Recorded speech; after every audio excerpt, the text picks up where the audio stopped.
Live breaking news. We've got some Fani Willis Cash Money G back in the news. She now has to answer for her prosecutorial misconduct. America, we just keep winning, and the winning feels so good. Plus, speaking of winning, Carolyn Leavitt, who I love, the new White House press secretary, in front of the entire press corps, live on air, destroys Peter Alexander from ABC when it comes to Doge.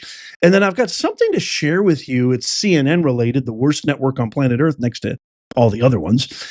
A lifelong Democrat really puts it so succinctly on the hypocrisy of CNN. So make sure you stick around for that. But first, Fani Cash Money G. Willis now being subpoenaed by the Georgia State Senate. She now must show up in front of Bill Cowsert, the guy who I love, who sounds like Tennessee Williams. I love his Southern accent. He is the leader of the Georgia State Senate Committee, which unveiled the whistleblower who we had on our show, Amanda Timpson, as well as subpoenaed Ashley Merchant, who, by the way, volunteered without any objections to come and talk to Bill Cowsert in the Georgia State Senate Committee, who is looking into the prosecution of President Trump and the misallocation of funds, as well as all the nefarious things, illegal things that Fani Willis did, including her relationship with Nathan Wade. They just met yesterday for the first time of the year. Fani Willis was actually slated. They invited her to come talk. And of course, she denied. By the way, she hasn't admitted one molecule of wrongdoing, not one. She claims to be for the people. She claims to be all about transparency. She claims to be for the law. She claims to prosecute those who are against the law and break the law. But yet she won't answer mistransparency. She won't answer just a few simple questions. Well, guess what? Bill Cowsert has now issued a subpoena, and Cash Money G absolutely must now testify in front of the Georgia State Senate Committee. Remember, she was disqualified because of her dear of impropriety. So she was disqualified from the case. The Georgia indictment of President Trump, the RICO case against 18 other co-defendants, is still kind of pending, but it's up in the air, and it's pretty much been depleted of any energy or air at all. And it's very, very likely that this entire case is going to get dismissed very, very soon. However, she appealed the disqualification. The Georgia State AG, Carr, issued a proclamation ordering, or at least insisting, that the Georgia Supreme Court do not neglect and deny Fani Willis an appeal. We're still waiting on that.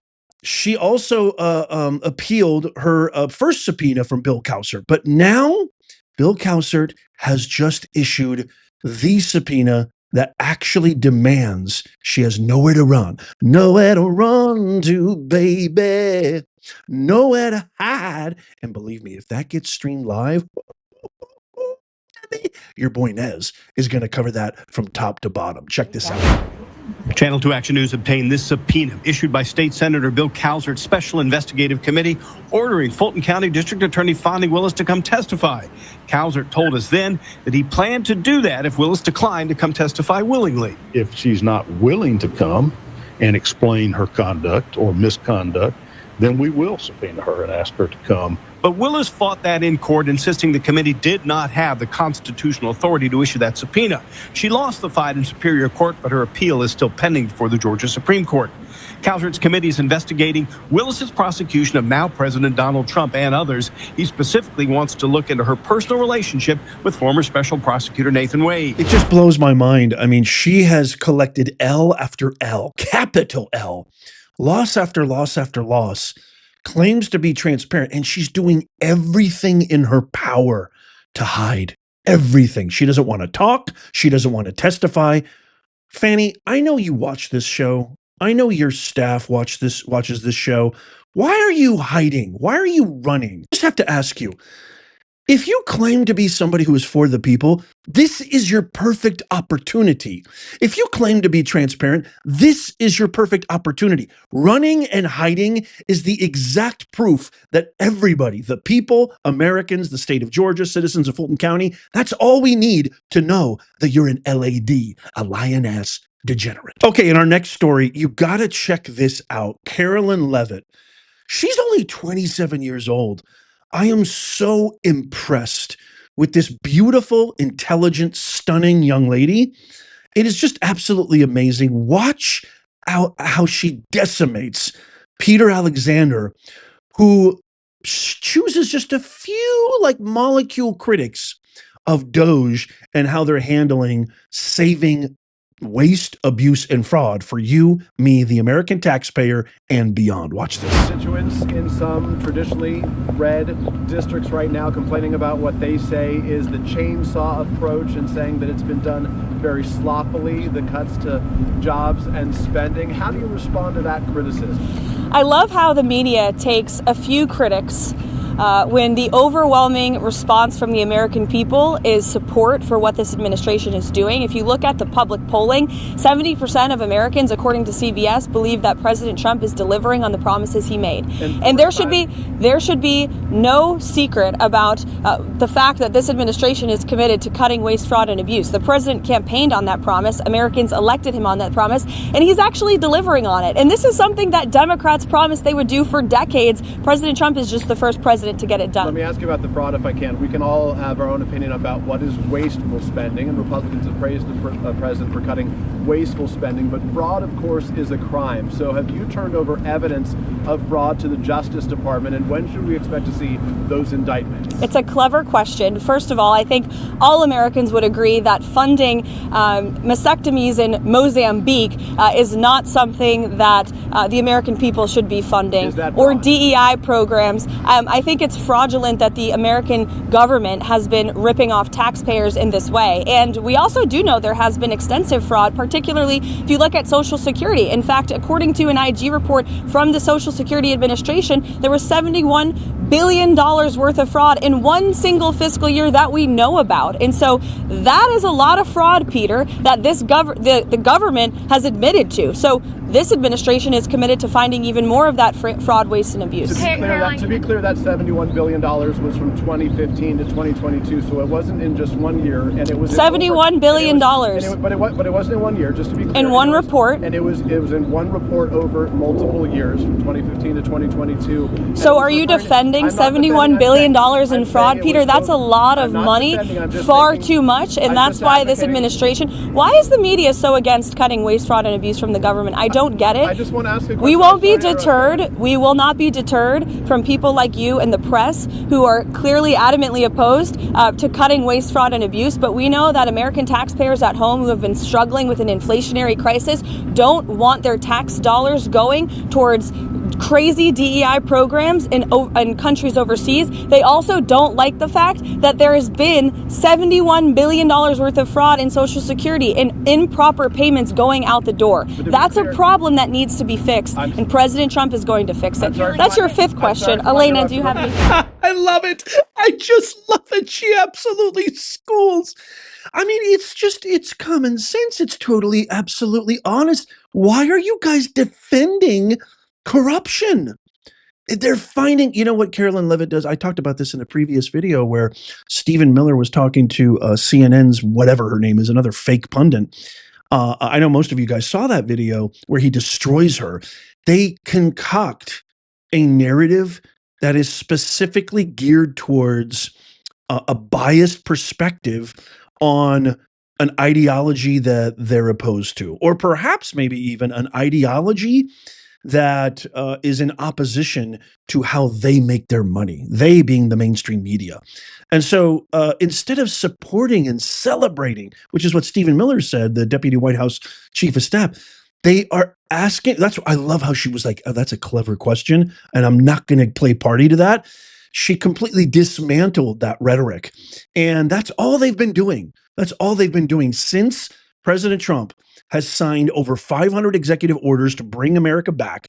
All the promises that he made, he promised. Now their new talking point is constitutional crisis, President Musk. It's all BS. And I'm going to hold them accountable, and you should too, by watching and liking these videos. President Trump, time and time again, throughout the entire 2024 election cycle, said we are going to get rid of waste, abuse, and fraud. We're going to make the government more efficient. I'm going to appoint Elon Musk. He has volunteered. He said he wants to be a part of this. I can't think of a more smarter, intelligent person to do it. Neither can I, Mr. President. Promises made, promises kept. Okay, this last story that I want to share with you is so super interesting. A lifelong Democrat, Matt Von Swoll, on X shared this clip of CNN, and I just think it's so interesting.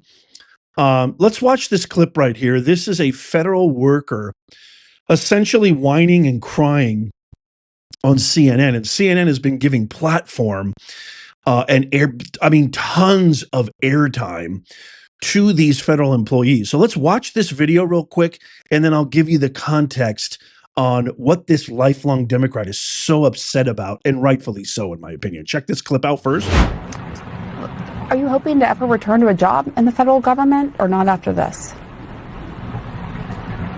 I wouldn't do it until, some things have changed, because right now it's a lack of stability. And then also, the emotional impact to me, this really feels like a betrayal in some sense, and that they didn't consider how this impacts people, and especially the 30% of the federal workforce that have served on active duty. Tell us more about how it feels like a betrayal. It comes down to what I've already said. I served my country for 11 years, 9 of them on active duty. I deployed twice. I spent so much time away from my family. I was gone when my mom passed away. And I missed that, to serve my country. And I was excited to continue serving in this capacity, and they not only tore that out from under my feet, but couldn't even just grant me a layoff, and instead placed the blame on me, that it was my performance, and I've gotten nothing but positive reviews on that. So I feel very much like the message is that my service is valued. They don't care about how this impacts me or people like me. And to me, it's inhumane. It feels like they're ignoring our personhood and not respecting us as human beings or as American citizens. I'm so sorry. So I think this is a perfect segue to the Carolyn Leavitt, Peter Alexander debacle, and kind of parallel and congruent with everything that I was talking about, how the narrative is so calculated and deliberate by the radical propagandist left and the propagandist media. So people get fired all the time. People get fired for no reasons all the time. The fact that CNN is platforming these federal employees in these sob stories with excessive, I talk about the Aristotle's rhetorical principles of rhetoric all the time, ethos, pathos, logos. This is an excessive, heightened histrionic version of pathos. What CNN failed to mention, and this is what I love about this lifelong Democrat, says that, it's funny, CNN didn't run a single story about my neighbors in Western North Carolina living in tents for months under Joe Biden. Not a single story. But Trump fires federal workers after offering 8 months of vacation. CNN didn't mention this, by the way. 8 months of vacation, and they get wall-to-wall coverage. He continues, it is very telling what makes the news, quote unquote, on CNN and what never ever does. Nothing radicalizes you like realizing that your story isn't worth reporting because it doesn't fit the agenda they want to push. Disgraceful. I love about this. Lifelong Democrat, by the way. People are waking up. This isn't a bipartisan, this has nothing to do with partisan politics.